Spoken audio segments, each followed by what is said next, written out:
Eh bien voilà, je viens... Ouais, je te dis, je précise, je suis Patrick Quillet. Hein.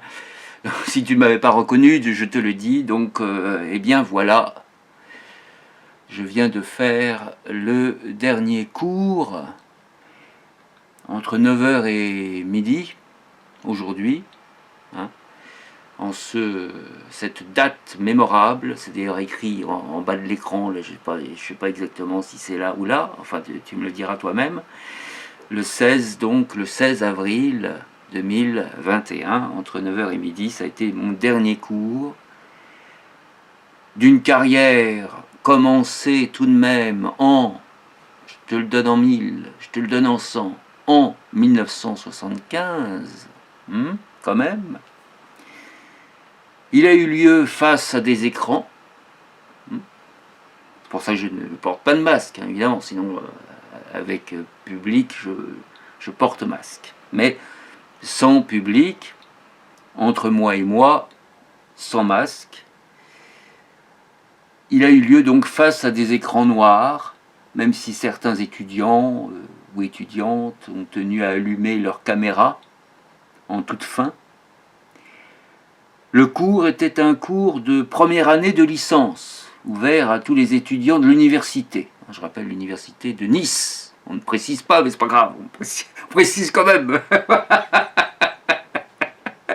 Pour ne pas le préciser, on précise. Bon, sans préciser, bon, bref, l'université de Nice, il n'aura eu lieu qu'en distanciel. En distanciel, le programme portant sur poésie et marginalité. Un thème très panglossien, comme on dirait, hein, pour faire référence à Rabelais. Mais enfin, on va voir les mots plus compliqués, tu vas voir, ça arrive. Hein. C'est pas panglossie, c'est autre chose. C'est un mot plus compliqué. Pangloss, pauvre.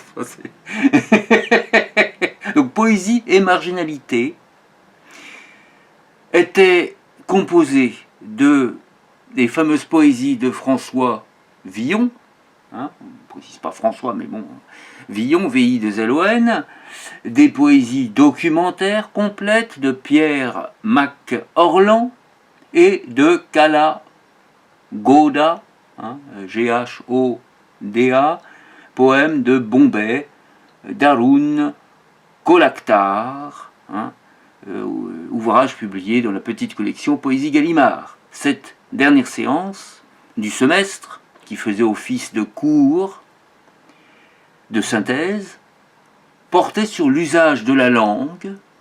Il a été question d'origine du langage.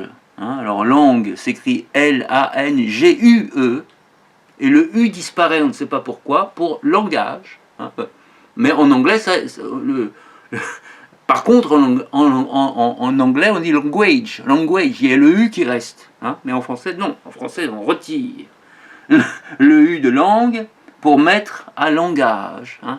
Bref, c'est la petite note Chameroux, on ne va pas s'en sortir si évidemment on s'arrête à chaque mot. Il a été question d'origine du langage, de motivation, démotivation, en un seul mot, et remotivation, de rythme et de continu du langage, de calembour, de récurrence sonore, voilà, c'est là où Pangloss arrive, poly ici, c'est poly, P-O-L-Y, hein, polyglossie et autres joyeusetés de même farine, de même acabit, si on veut rester avec la rime, hein, panglossie, polyglossie, de même acabit. Je dis adieu à cette fonction officielle d'enseignant. Je marque le coup en citant un long passage de mon livre, moi, Patrick Quillet, je te cite en avant-première. Ah oui, mais c'est inédit. Alors, est-ce que si c'est inédit, est-ce qu'on peut le citer en avant-première? On ne sait pas. Hein. Je vois que c'est marqué en public, donc a priori, on peut le partager, c'est en version publique. Donc, qui s'appelle donc Nananana, mais toujours inédit. Alors, non, c'est à toi de deviner. je me cite donc, moi Patrick Quillet, les bouilles frimousse.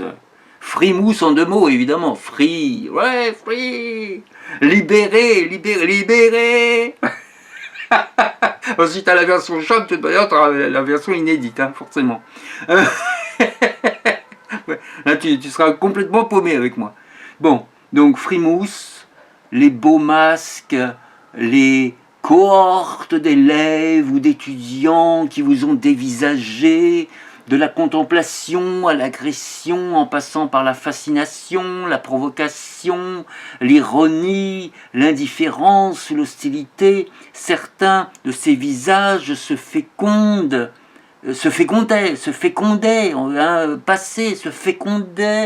eux-mêmes d'attention, d'autres peu à peu s'éteignaient, hélas, dans l'ennui, d'autres fluctuaient entre des eaux de léthargie et des os, ou des os, on devrait dire des os. T'es beau, mais là, on comprend plus rien. Bon, pas grave. Donc, d'autres fluctuaient entre des eaux de léthargie et les courants de l'appétence. D'autres pétillaient comme des feux de joie, trouant la plus longue des nuits, dans toute face une momie à mi-mot, évidemment. Une momie à mi-mot, ça c'est une petite référence ailleurs. Quel cadeau d'un autre poète. La momie à mi-mot. Donc, dans toute face, toute figure, dans face, F-A-C-E, dans toute face, une momie à mi-mot s'éveille.